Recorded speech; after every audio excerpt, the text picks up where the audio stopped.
First aid friendship. Esther jumped down off the tree and straightened her clothes. She had climbed the tree to avoid being seen by her neighbor. Jimmy drove Esther crazy. He teased her incessantly, and just yesterday, he dipped her braids in the ink at school. Her tips were still dyed black. Esther walked through town. She made it to the general store and slipped inside. As she entered the store, she noticed a commotion going on the corner. Esther wondered what was happening.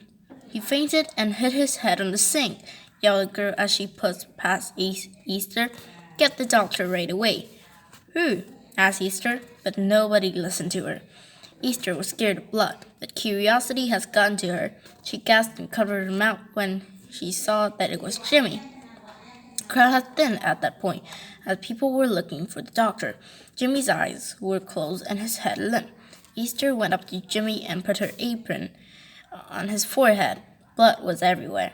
You've gotten yourself in a fine mess, said Esther. I hope you aren't going to die. All those things I've said about you. Why I could... Esther's voice faded. You could what? Asked Jimmy.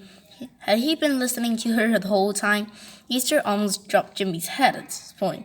Instead, she gathered her wits and said, Jimmy Stevens, I could spit. Jimmy chuckled and closed his eyes. I am Japanese.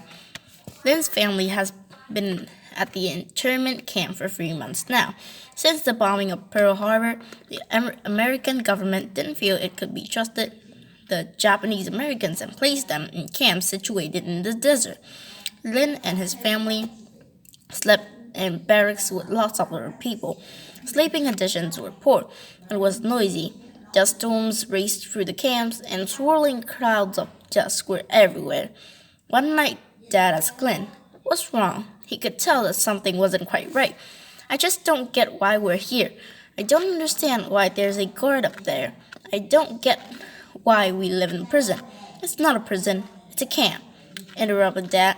What's the difference? We couldn't leave if we wanted to. That's a prison, Dad, replied Lynn. That's when Lynn's father decided to make a baseball field.